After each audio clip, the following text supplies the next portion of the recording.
The following episode might contain sensitive content that you might not be comfortable listening to.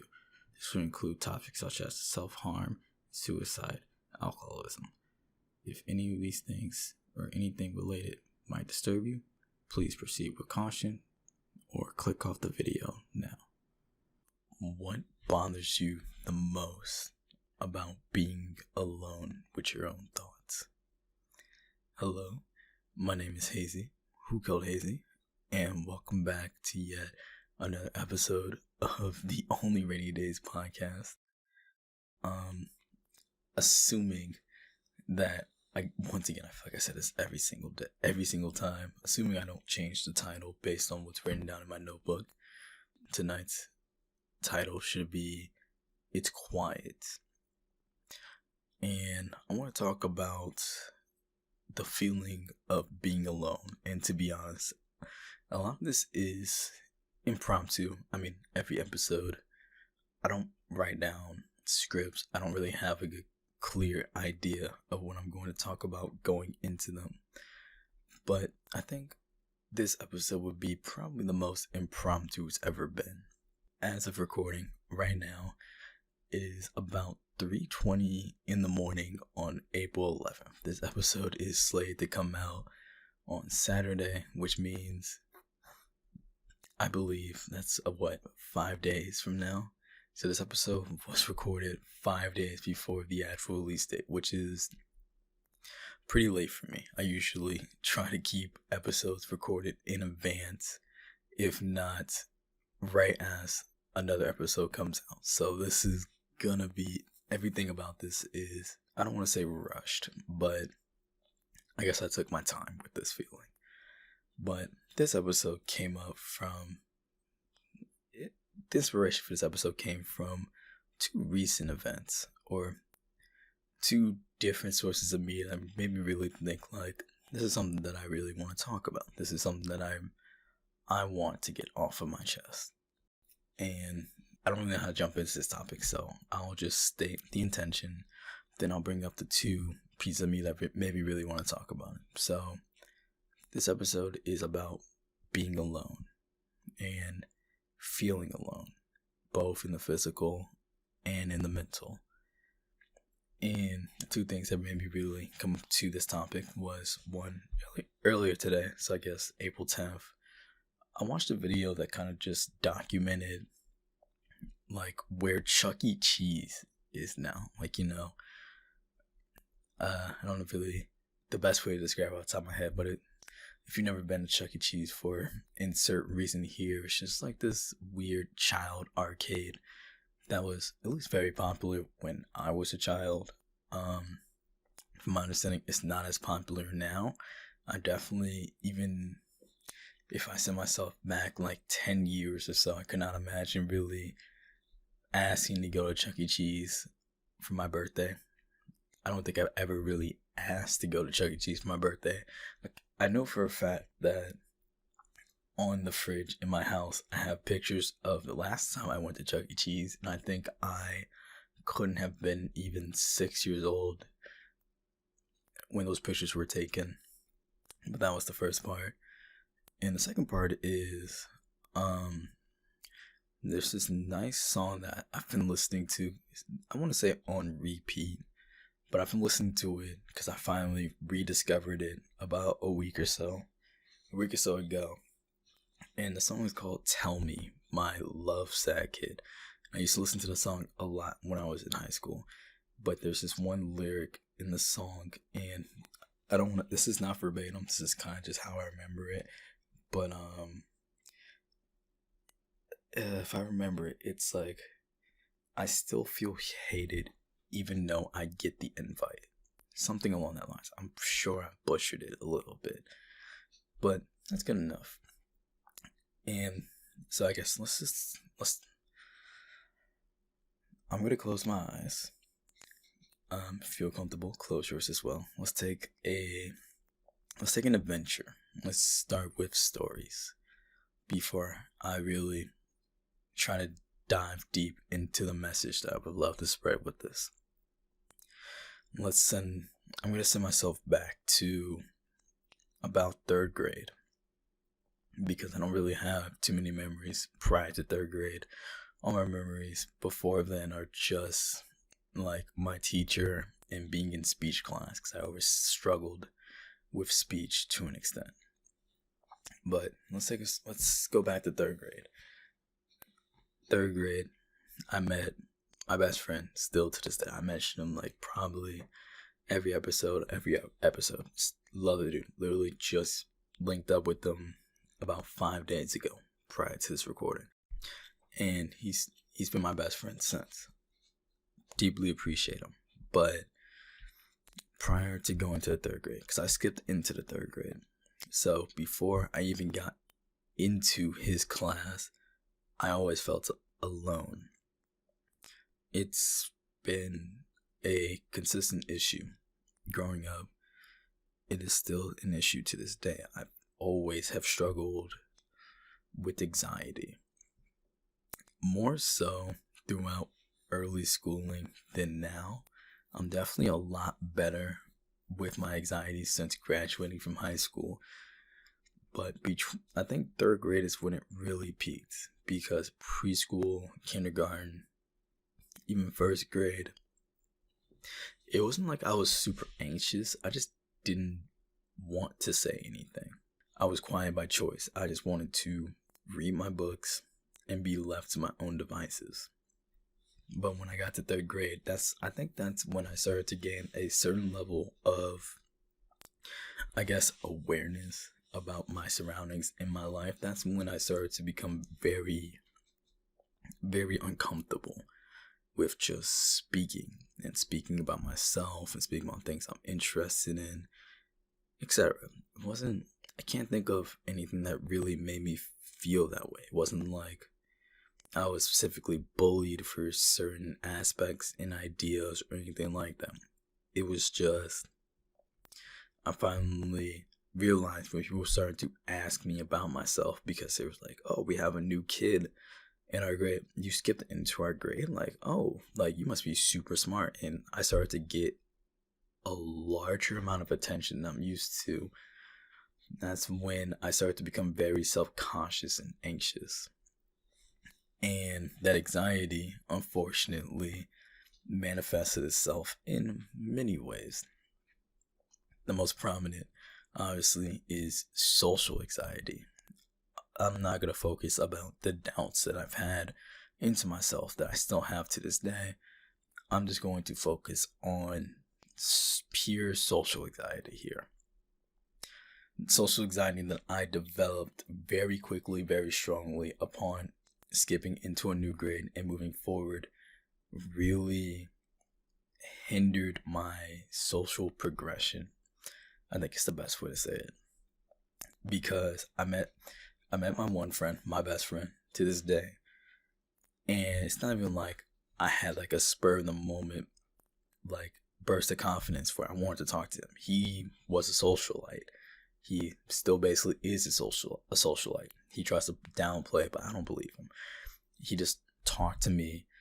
We kind of popped off, and then he just introduced me to his friends, and he just kept me around in his circle to the point where his friends essentially had no other option but to accept me into his friend group. And they stayed my friends as long as we were in school with each other, which by the time we all got to high school, we all basically split up. Rather, some people moved away during our time in elementary or middle school, or by high school, I didn't live close enough to them. So we just went to different high schools based on our home address. But I stayed with them. But I think that the time that I spent with them between 3rd and 8th grade, even though I recognized my social anxiety was already pretty strong going into it, as I look back onto it, especially during those years in high school where I did still feel kind of alone because the people I interacted with the most weren't there with me anymore, I've started to look back at certain experiences and certain events that I was there for growing up. And it's a bitter feel. It's a very bitter feeling. I'm not gonna lie. I think about it Even to this day, there's some moments that I haven't even thought about in years, but now that I think about them now, it doesn't make me feel good. I can see the flaws, I can see what was happening, and it really doesn't hold any weight, but it just puts it into scope that this is just who I've been, or at the very least, who I was for quite some time. So let's do a little bit of a loop around. Let's bring it back to the first, I guess, both the examples I brought up as to why this topic came to mind. Chuck E. Cheese and receiving the invite, even though I feel better by myself. I don't feel like I'm wanted there. My best friend, growing up, still my best friend, he was the only person that, to this day, he's still basically the only person whose house I've been to, whose family I've ever met, and vice versa. I invited him to all the birthday parties I had, even though I don't believe I really ever expressed an interest in having a birthday party. I like the gifts, but I didn't want to really have a party. I didn't like the attention. But I would invite him for whatever, or my family would, and in return, he would, or his family would invite me to all of his birthday parties. And my best friend, he's a triplet, which means that that it's like twins, but there's 3 of them instead of 2 of them. So it was him and his 2 sisters, and I can't even say were. All 3 of them are good at making friends. They were very popular, especially because they were triplets. Everyone growing up took a super liking, a strong interest into all of them. So all their birthday parties were always super populated with a bunch of people. More so my friend's sisters than him, but there was always a lot of people. But my friend would always invite me to his birthday party, and I mean, God bless his soul, because now I think about it, up until I transferred schools in high school, so 10th grade, he's the only person who ever really invited me to his birthday parties, at least in terms of friends. I got invited to, family birthday parties, and people I consider my cousins, even though they're just like my father's fraternity brothers, sons and daughters, or like my mother's sorority sisters, children. My best friend was like the one friend I had in school who actually invited me out for events and to just join up movies, just to relax, birthday parties, etc. But I don't even think it was Chuck E. Cheese. I don't remember exactly what it was. It might have been a field trip, if I remember. I don't remember the full scope, but I just remember there was a scenario where there was me in a group of a lot of people that I went to school with in about middle school. I think this is about 7th grade, give or take. And we're at this we're at some type of, I don't know, arcade, like mini golf experience park, whatever. I don't know. But at some point we all come together to go, eat lunch. Or just eat. So we're in this giant dining hall. We're in this room with long tables, and we're just sitting down. And I don't recall what happened. I think legitimately I showed up a little bit late, or I was just too far back in the line. But there was only about 5 seats that was directly right next to my best friend, and I didn't get one of those seats. So I was a little bit off to the side, or I just had to get put wherever I could. And because I wasn't close to my friend, or even the quote unquote friends I had at the time, I kind of just sat there. I sat there and I ate the pizza alone, and I kind of just sat there just sweating because I didn't really know who was next to me. I didn't know how to talk to them. I was completely alone. And at the time, it did feel terrible, I'm not gonna lie. It felt terrible to just kind of look around in that type of I guess quote unquote lunchroom and see everyone enjoying themselves.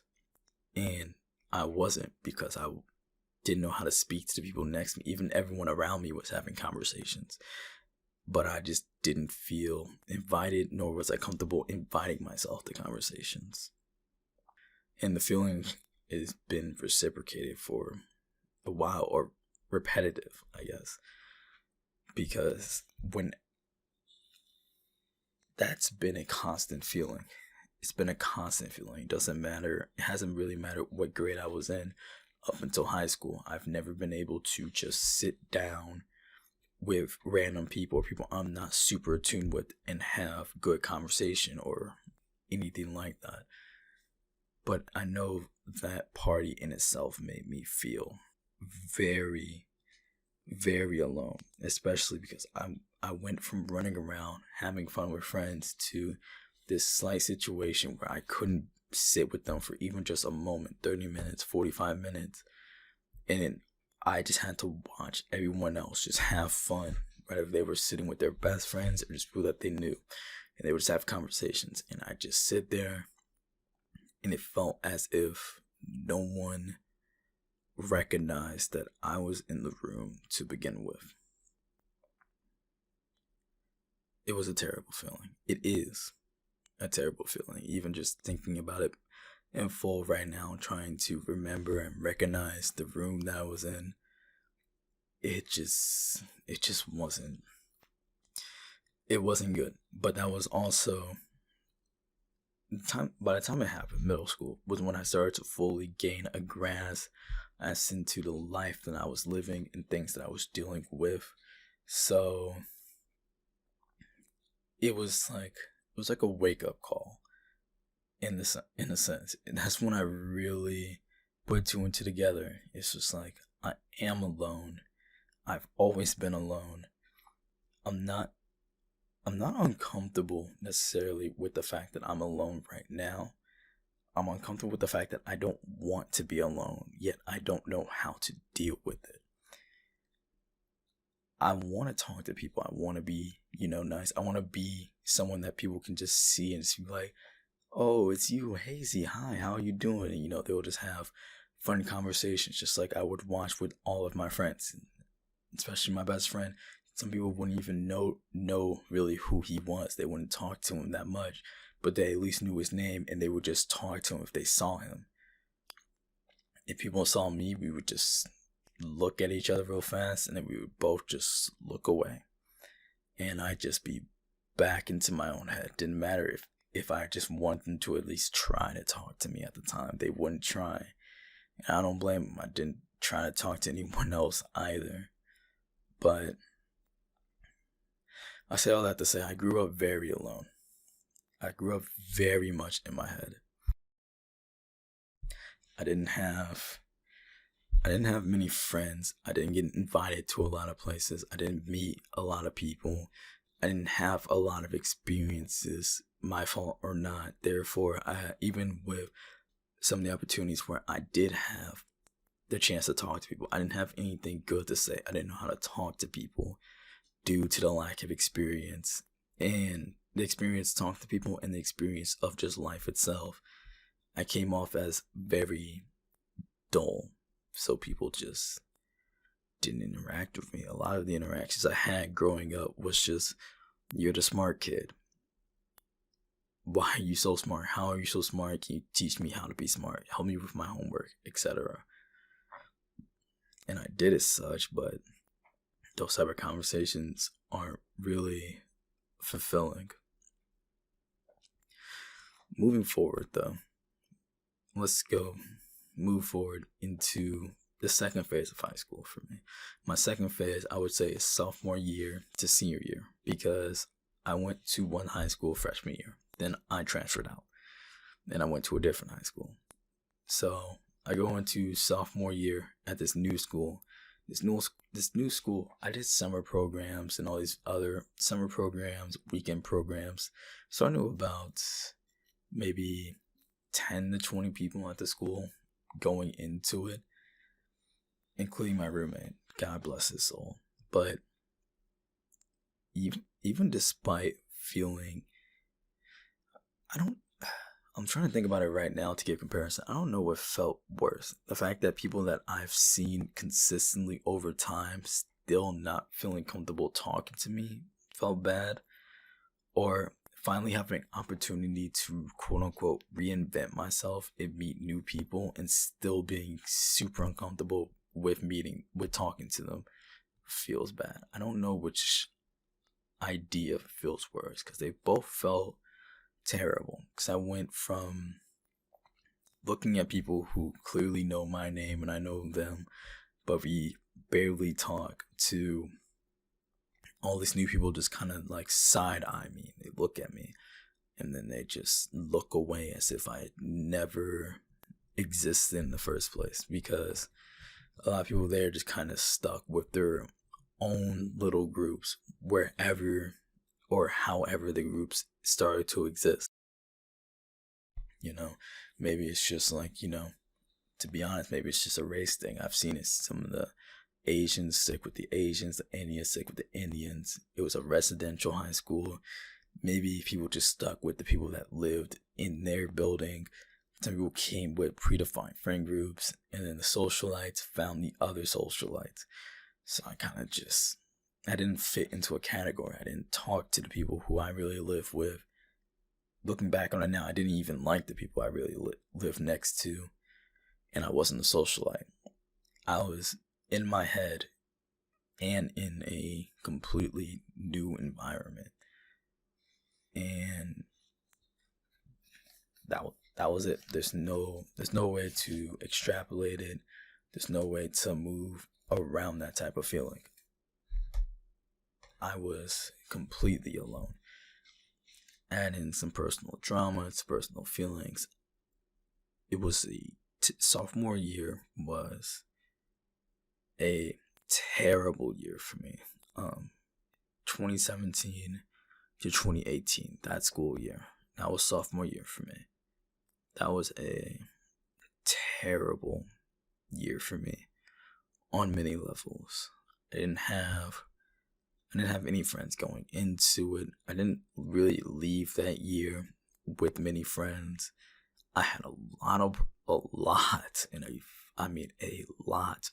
personal issues going on, and the personal issues with the social issues created academic issues, right? It would just be I couldn't focus in class, to I didn't know who I can even ask to talk to if I needed help with something. I just felt as if I needed to just get it on my own, because I didn't know what asking for help looked like or just talking to people looked like. 100% alone. And it got better though.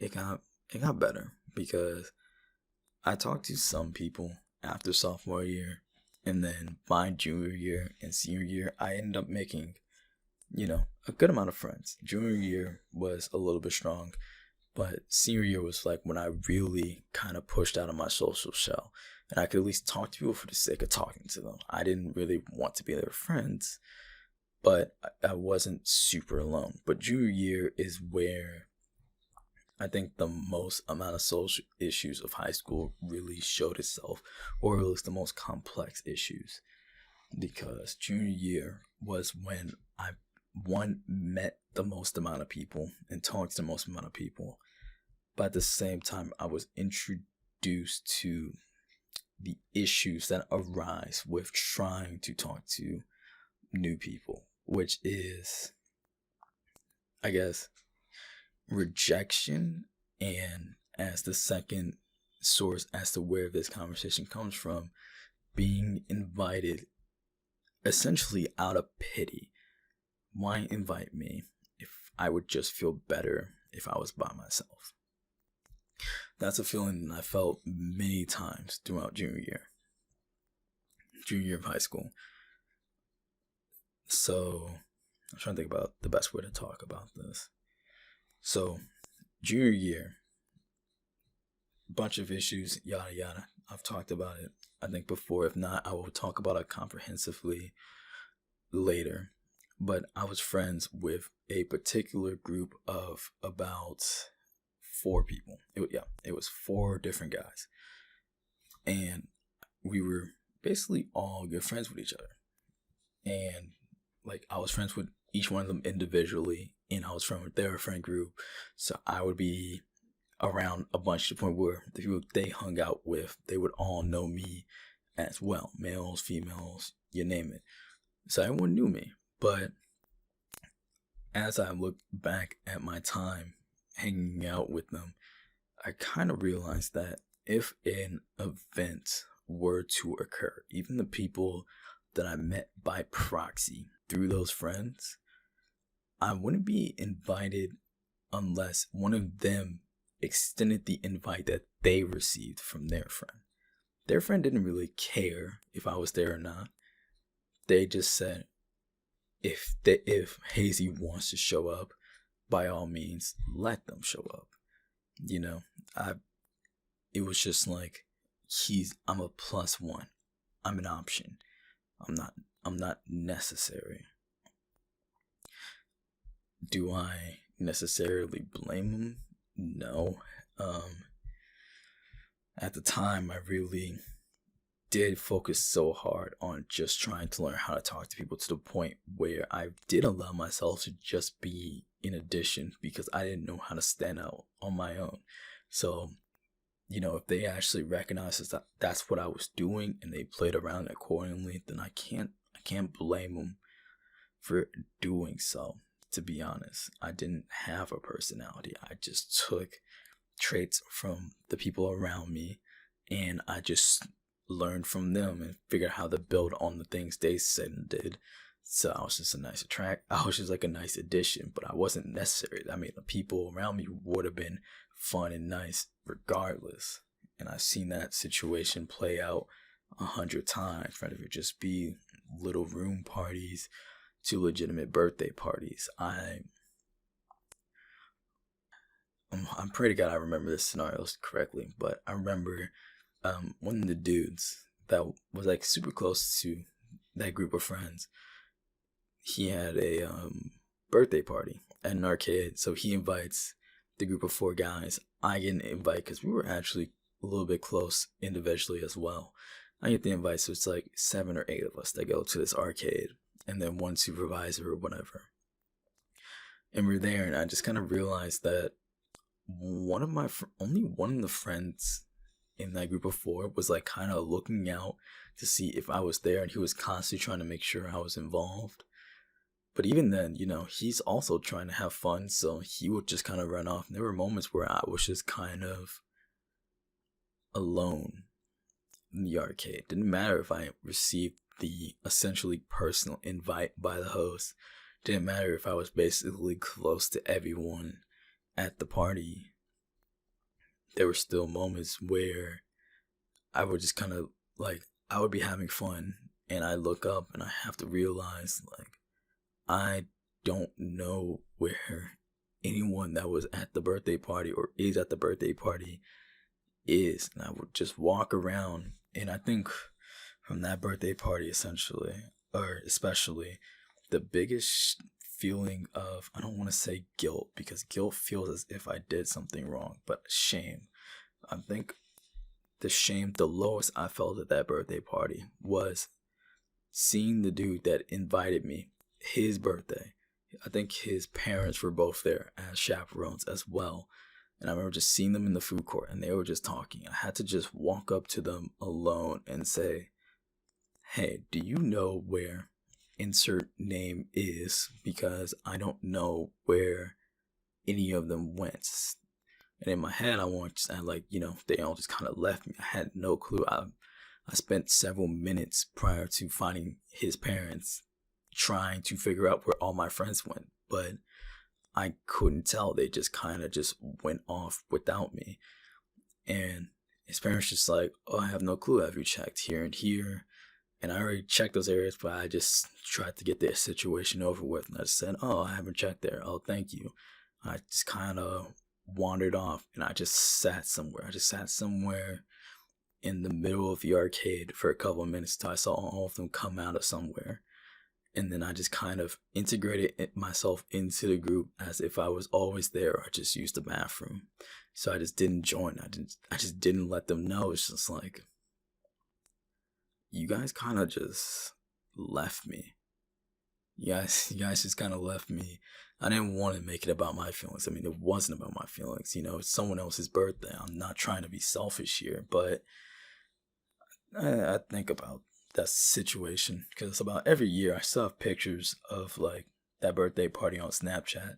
It was still a fun occasion overall, but like when those pictures come back through memories, if I think about it for even a second, I remember it's like, yeah, there were fun moments. I'm not going to doubt that, deny that, but that was also one of the that was another one of the strongest moments of just pure sadness from being alone that I've ever felt, because it's just like it wasn't like there was a large group of us. It wasn't like it was like everyone in my class. Like the person whose birthday it was handpicked about 7 or 8 of us to join him on his birthday, and his parents paid for it all.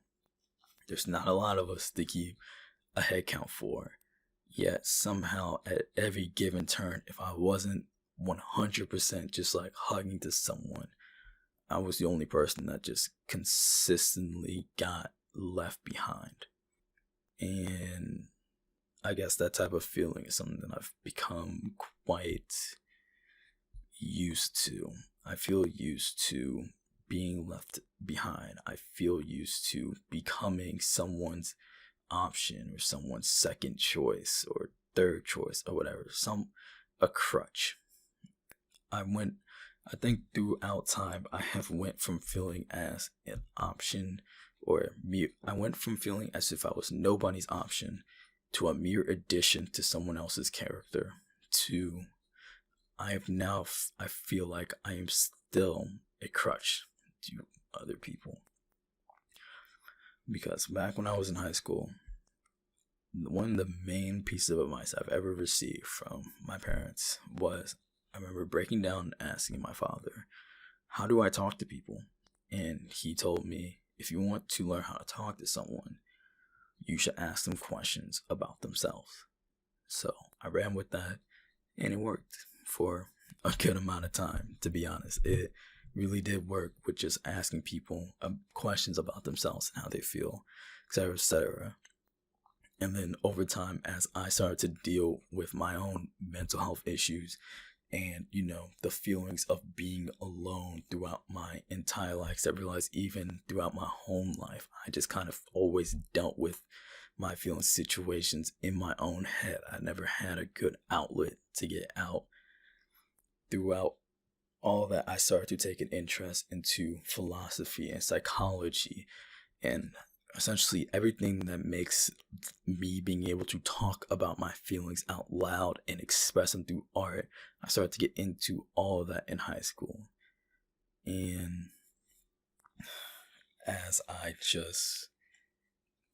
kept progressing and kept trying to learn all those fields, I started to truly make sure I understood the topics by having open conversation with the people that I consider friends, or people I still consider friends to this day. So a lot of the quote unquote friendships I had throughout high school kind of went from me trying to be addition to their character to being that person that was always there to listen to whatever they had to say. The person that would always just actually, truly, honestly be there for them. It went from simple "how's your day" to checking up on like, yo, are you finishing all your homework? Are you meeting with this teacher? I've seen your grades. Like, are you actually on top of what you need to be on top of? Like, come on, let's figure this out. To being someone that someone could trust and confide in whenever their head turned dark. Rather it just be reflecting on terrible home situations and reasons why people, even though it was a residential high school, reasons people didn't go home on the weekends, abusive father, abusive mother, alcoholism, all the way to, even if those situations weren't present, friends that have depressive and suicidal thoughts, friends that are actively indulging in self-harm at the moment. I made myself a beacon for anyone that was dealing with issues. And to say I have regrets because I feel alone at the end of the day, that's incredibly selfish, and it's not something that I would ever say. Because at the end of the day, the connections that I made with people, at least during that time, is something that was at least beneficial to both of us, because I was able to release things, and I felt comfort in being able to comfort other people. And I've been lucky enough and happy enough to see the words and advice and my actions play out through their lives. And I can at the very least infer that, like, what I did during that time was beneficial to them, whether they recognized it at the time or not. So I don't see a problem with it. The only problem I see is I allowed myself to be someone who is completely open to helping people, so much to the point where people automatically assume that I wasn't someone that needed saving either. And I mean, I can understand it. I mean, like, in the grand scheme of things, if you have a therapist, psychologist, psychiatrist, you would maybe imagine that your therapist doesn't have their own therapist, that your psychologist doesn't have their own psychologist, that your psychiatrist might probably not be on psychiatric pills. Like, I don't think that's such an insane thought to have, to be honest.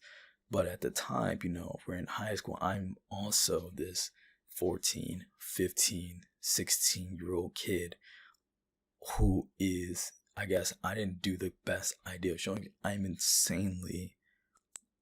was insanely tormented by my own mind. But a lot of people that I confided in, or a lot of people who were confiding in me as I kept going through high school, they didn't see how just how low I got mentally. So they didn't really have a clue. Like, the friends that I mentioned earlier, the group of 4 who, I was pretty much in tune with, all of them knew what was going on. I feel like I've talked about this in a previous episode or something like that. But sophomore year, there's no way to just ease into this topic. Sophomore year, on top of everything else I was dealing with, sophomore year was especially hard on me because I got removed from school for a month due to my suicidal urges. I told my therapist that if she couldn't get me, I told my therapist I needed help, because after holding in so many thoughts after self-harming for so many months, at that point, I was in it for about a year or so. I had to tell her, if you don't get me help, I'm going to end up dead tonight. And I got removed for a month. The 4 friends that I had in that one particular area, they knew about that. But the people that usually confide in me, they only met me the year after that happened. That happened late sophomore year. I started making friends junior, senior year. A lot of them didn't even know that I was removed from campus for a month. They didn't know why I was removed from campus, even if they somehow recognized that I wasn't there. They had no clue. So they would speak and speak and speak about how they felt. And I listened, because it was comforting to me. At the end of the day, I put my feelings to the side to try to be there for other people, because I didn't want other people to be in the same hole. In those moments, it didn't matter how much I felt alone. I just wanted to make sure that no one else felt alone. But even recognizing now that what I did, I'd still do again, and I'm happy and I'm comfortable with what I did, I would never recommend it to anyone, because it's not beneficial. You shouldn't aim to be selfish in your own lifetime, but at the same sense, you have to do a certain level of things for your own health. And I was sacrificing everything to be there for other people, even if that meant also being alone. if someone else felt alone, I didn't ask for their company. I didn't ask for them to be there for me. I just dealt with my own feelings while trying to figure out how to help them with theirs. If I could change anything and know that it wouldn't have an effect on what has already happened, I would ask for reciprocation. I still would have went to therapy, even though when I got readmitted to the school, I never went back to therapy. I still would have went to therapy or counseling. I still would have done more to try to address how I feel, because even though I got through it, even though I'm still doing slightly better, I'm still stuck in my head a lot. I'm still very alone. A lot of the habits did not die out. I'm still someone who, I know how to put this. I feel alone because the habits and traits that I have built up and been built up on throughout my life has not allowed me to understand how to work through my issues in the presence of someone else, especially personally. Because counseling and therapy only did so much, but I really don't understand how to work with anyone when it comes to my own issues. I don't know how to confide fully in people with my truest, deepest thoughts. And I can't trust any people. I can't trust people anymore. I have insane trust issues. So even if I go to someone for advice, or I just kind of say it and someone tries to give me advice, I will just disregard what they say. And because I'm still living in that type of issue, I can't fully give the best advice. But my advice would be, just please go see a therapist. Go see a therapist, go see a counselor, go see a psychiatrist about something you feel comfortable about that. Because, I mean, at the rate I'm moving, if I don't change the way that I perceive the world by some means, I'm going to forever feel alone. Hell, at the moment of recording, I threw away a very great relationship because I realized that I have, not only am I deeply flawed as an individual, I don't know how to work with someone that truly cares for me and truly loves me. I feel alone. I feel distant at all given times.